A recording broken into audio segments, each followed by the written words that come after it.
Microsoft Excel practical question number 4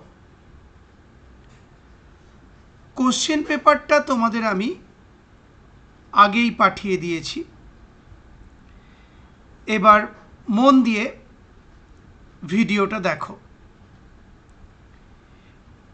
এই ভিডিওতে আমি প্র্যাকটিক্যাল কোশ্চেন নাম্বার 4 এর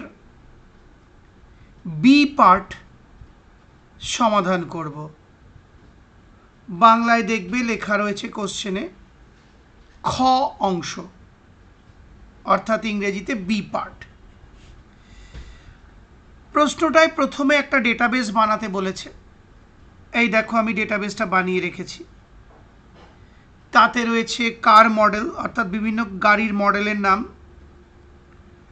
প্রাইস অর্থাৎ গাড়ির দাম বা মূল্য, এফিসিয়েন্সি বা দক্ষতা এবং ক্যাপাসিটি বা ক্ষমতা আমরা বলতে পারি। ডেটাবেসটা আমি আগেই বানিয়ে নিলাম। এবার খ অংশে প্রশ্নে লেখা আছে, দেখো, ডেটাগুলিকে প্রাইস অনুযায়ী এবং পরে কার মডেল অনুযায়ী ডিসেন্ডিং অর্ডারে সর্ট করো। তার মানে প্রথমে সর্ট করতে হবে প্রাইস অনুযায়ী, মানে এই যে প্রাইস অনুযায়ী, এরপর সর্ট করতে হবে কার মডেল অনুযায়ী। তার মানে কমপ্লেক্স সর্ট করতে হবে। লক্ষ্য করো ভিডিওটা। প্রথমে আমি এই যে ডেটাবেসটা রয়েছে, আমি মাউস পয়েন্টার ঘোরাচ্ছি, সেই ডেটাবেসের মধ্যে যে কোনো একটা সেলকে সিলেক্ট করব। লক্ষ্য করো, আমি ডেটাবেসের যে কোনো একটা সেলকে সিলেক্ট করলাম। সিলেকশনটা যেন ডেটাবেসের মধ্যে হয়, ডেটাবেসের বাইরে করলে কাজ হবে না।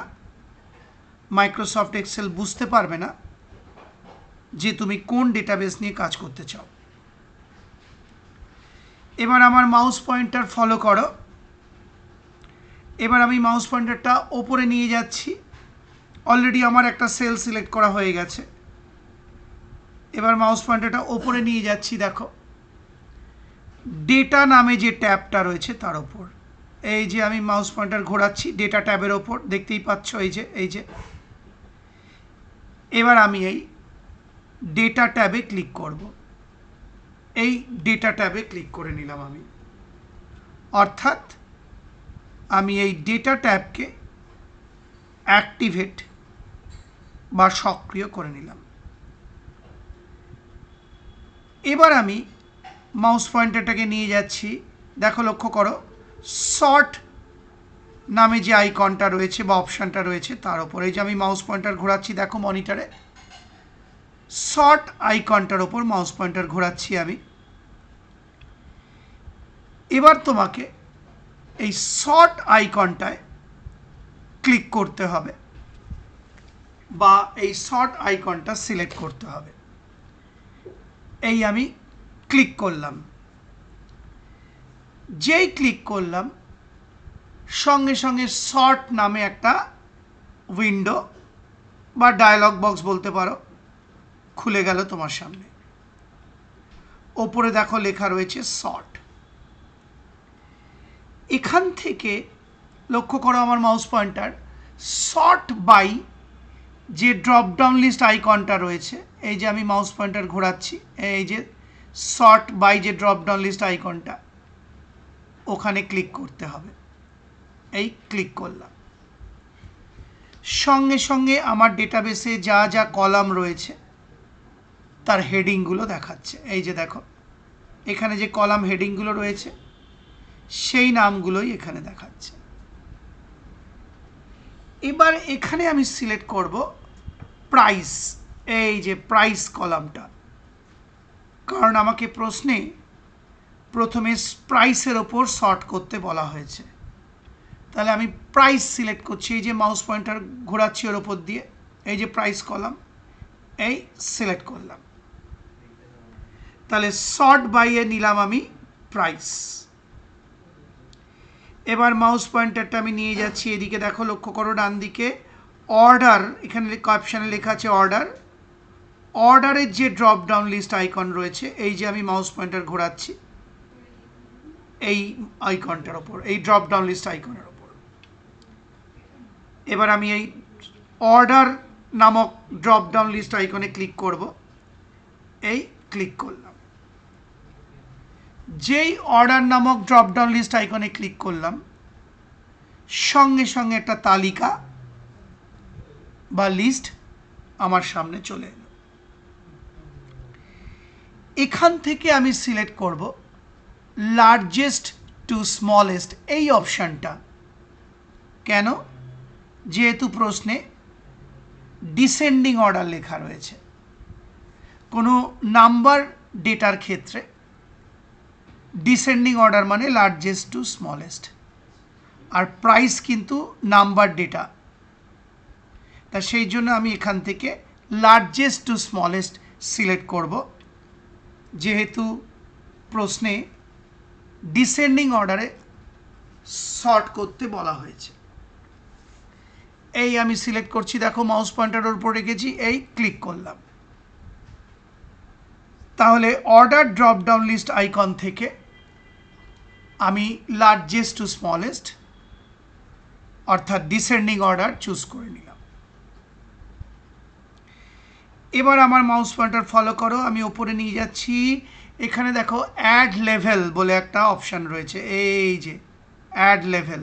আমি মাউস পয়েন্টার ঘোরাচ্ছি, এই যে এই অ্যাড লেভেল অপশানটায় আমি এবার ক্লিক করব।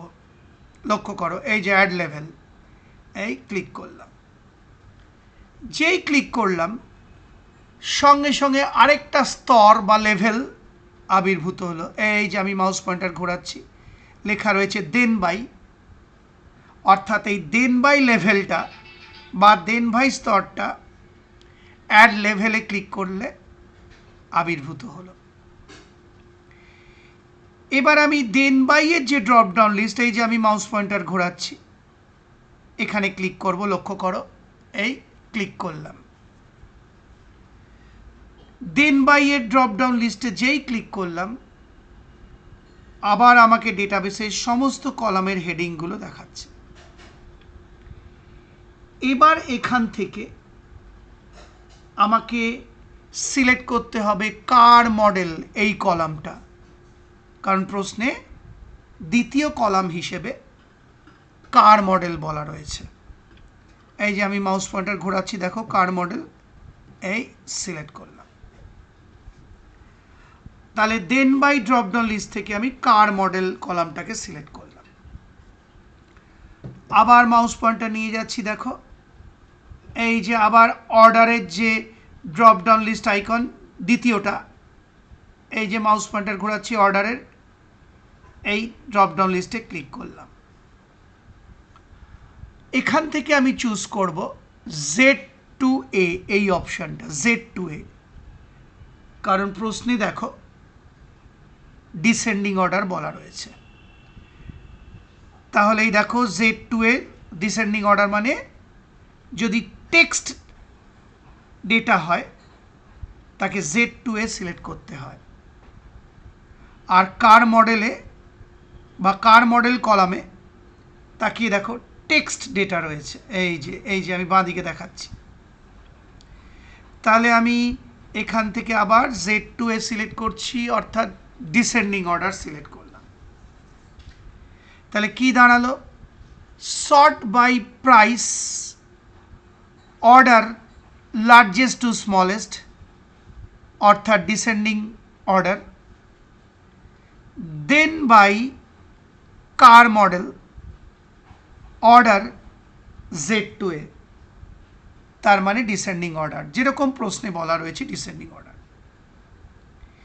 এবার আমার মাউস পয়েন্টার লক্ষ্য করো, আমি এবার এই ওকে বাটনে ক্লিক করব। এই যে ওকে বাটনের চারপাশে ঘোরাচ্ছি মাউস পয়েন্টার, এই যে দেখতে পাচ্ছ ওকে বাটন। আমি ইচ্ছে করে মাউস পয়েন্টার ঘোরাচ্ছি যাতে তোমরা দেখতে পাও। এই আমি এবার ওকেতে ক্লিক করব। লক্ষ্য করো, এই ক্লিক করলাম, কাজ শেষ। আমার এই ডেটাবেসটা প্রথমে প্রাইসের ওপর ডিসেন্ডিং অর্ডারে, তারপর কার মডেলের ওপর ডিসেন্ডিং অর্ডারে সজ্জিত হয়ে গেল। আশা করি বুঝতে পারলে। সেই সঙ্গে আমার এই ভিডিওটি অর্থাৎ প্র্যাকটিক্যাল কোশ্চেন নাম্বার 4-এর বি অংশটি অর্থাৎ খ অংশটি দেখিয়ে ভিডিওটি শেষ হল।